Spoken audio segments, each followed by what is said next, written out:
दोस्तों, आज सीए पर सुप्रीम कोर्ट में सुनवाई हुई। 236 याचिका दाखिल की गई थी सीए को रोक लगाने के लिए, जिसमें असदुद्दीन ओवैसी की भी याचिका थी दोस्तों।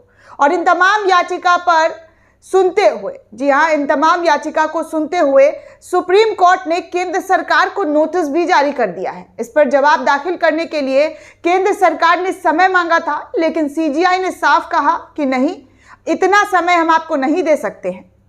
3 हफ्ते के भीतर आप सुप्रीम कोर्ट के अंदर अपना जवाब दाखिल कीजिए। दरअसल दोस्तों, सुप्रीम कोर्ट ने 12 मार्च 2024 को अधिसूचित सीए यानी कि नागरिकता संशोधन अधिनियम को चुनौती देने वाले आवेदनों पर आज केंद्र को नोटिस तक जारी कर दिया है, लेकिन उनके संचालन पर रोक लगाने वाला कोई भी आदेश पारित करने से साफ इनकार कर दिया है। दरअसल ये याचिका सीए को रोक लगाने की थी, लेकिन सीजीआई डीवाई चंद्रचूड़ ने कहा कि दोनों पक्षों की पहले बात सुनी जाएगी, दोनों पक्षों की दलीलें सुनी जाएगी, उसके बाद आगे का मामला तय किया जाएगा। भारत के मुख्य न्यायाधीश डीवाई चंद्रचूड़ की अध्यक्षता वाली 3 न्यायाधीशों की पीठ ने कहा कि केंद्र के पास अपना जवाब दाखिल करने के लिए 2 अप्रैल तक का समय है। इसके बाद याचिकाकर्ता को 8 अप्रैल तक अपना जवाब दाखिल करना होगा।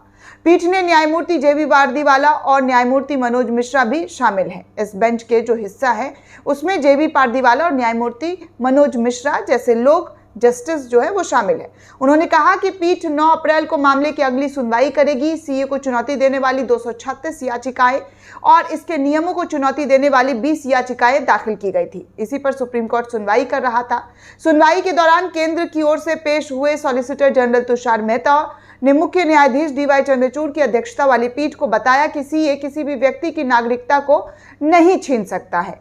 ये पूरी जानकारी सरकार के तरफ से पेश हुए सॉलिसिटर ने सीजीआई डीवाई चंद्रचूड़ को कहा। सॉलिसिटर जनरल ने कहा कि उन्हें इन आवेदनों पर जवाब देने के लिए कुछ समय चाहिए, लेकिन आपको बता दें दोस्तों कि जैसे ही जो है 4 हफ्ते का केंद्र सरकार की तरफ से समय मांगा गया था, लेकिन सीजीआई डीवाई चंद्रचूड़ ने साफ कहा कि 4 हफ्ते का समय तो हम नहीं दे सकते हैं, आपको 2 हफ्ते के अंदर ये तमाम याचिका दाखिल करके अपनी बात, अपना पक्ष जो है रखना होगा।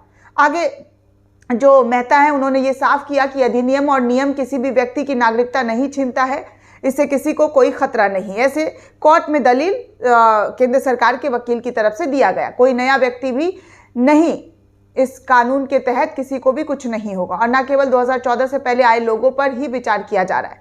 अदालत ने आग्रह किया है कि अगर वो मामले की खूबियों पर बहस कर रहे हैं तो उसे याचिकाकर्ताओं को भी सुनना होगा जिन्होंने याचिका दाखिल की है। एक याचिकाकर्ता की ओर से पेश वकील इंदिरा जयसिंह ने अदालत से ये निर्देश देने का आग्रह किया है कि मामले का अंतिम फैसला आने तक किसी को भी नागरिकता नहीं दी जाएगी या आदेशों में कहा जाए कि नियमों के तहत दी गई कोई भी नागरिकता फैसले के अधीन होगी। उन्होंने कहा कि मुद्दा यह है कि एक बार दी गई नागरिकता कानून के तहत समाप्त नहीं की जा सकती। अदालत के आदेशों के तहत ये एक अलग मामला है।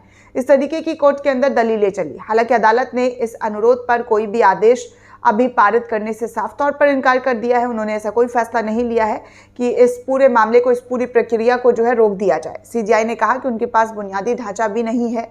इस पर पूरा वो तसल्ली से जानेंगे, पढ़ेंगे, समझेंगे, उसके बाद आगे का फैसला लेंगे।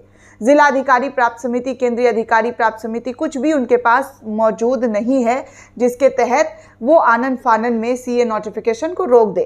दोस्तों, आपको बता दें, लाइव लॉ की रिपोर्ट के मुताबिक इंडियन यूनियन मुस्लिम लीग का प्रतिनिधित्व करते हुए वरिष्ठ वकील कपिल सिब्बल ने सुप्रीम कोर्ट के अंदर, जी हाँ, सुप्रीम कोर्ट के अंदर डीवाई चंद्रचूड़ की अध्यक्षता वाली बेंच के सामने अपना तर्क दिया और कहा कि यदि नागरिकता की प्रक्रिया शुरू होती है तो इसे पलटा नहीं जा सकता है। यदि उन्होंने अब तक इंतजार किया तो वो जुलाई तक या जब भी ये अदालत मामला का फैसला करेगी तब तक इंतजार कर सकते हैं। ये बात कपिल सिब्बल की तरफ से कही गई कि यदि उन्होंने अब तक इंतजार किया है तो वो जुलाई तक का भी अदालत के मामले का फैसला जो आएगा उसका भी इंतजार कर सकते हैं। कोई बहुत जल्दबाजी नहीं है। वहीं दोस्तों, आपको बता दें कि असदुद्दीन ओवैसी की ओर से भी पेश वकील निज़ाम पाशा ने भी यही बताया कि केंद्र के जवाबी हलफनामे में कहा गया है कि ये अधिनियम पर रोक का विरोध करने के लिए एक प्रारंभिक हलफनामा है जो कोर्ट के अंदर दाखिल किया गया है। बलूचिस्तान के एक हिंदू अप्रवासी की ओर से भी पेश हुए वरिष्ठ अधिवक्ता रंजीत कुमार के प्रतिवाद किया गया और इस व्यक्ति को बलूचिस्तान में सताया गया था और यदि उन्हें नागरिकता दी जाती है तो इसका आप पर क्या प्रभाव पड़ेगा, ऐसी तमाम याचिका जो है सुप्रीम कोर्ट के अंदर दाखिल की गई है। जयसिंह ने जवाब दिया कि उन्हें वोट देने का अधिकार मिलेगा, उन्हें एक समान नागरिक की तरह जीने का अधिकार मिल सकता है अगर ये व्यक्ति यहाँ पर नागरिकता लेने की बात करते हैं। तो इस तरीके से तमाम बातें चली दोस्तों। फिलहाल सुप्रीम कोर्ट में सीजेआई ने साफ कहा है कि आप टेंशन ना ले किसी भी चीज़ का, मैं हूं ना, मैं इन तमाम मुद्दों पर बारीकी से, गहनता से देख रहा हूं, समझ रहा हूं और आगे दोनों ही दलील, जी हाँ, दोनों ही पक्ष की दलीलें सुनकर फैसला लिया जाएगा। दोस्तों, इस पूरे रिपोर्ट को लेकर आप क्या सोचते हैं, आपकी क्या प्रतिक्रिया, हमें कमेंट करके ज़रूर बताइएगा। साथ ही साथ चैनल को सब्सक्राइब करना बिल्कुल भी ना भूलें।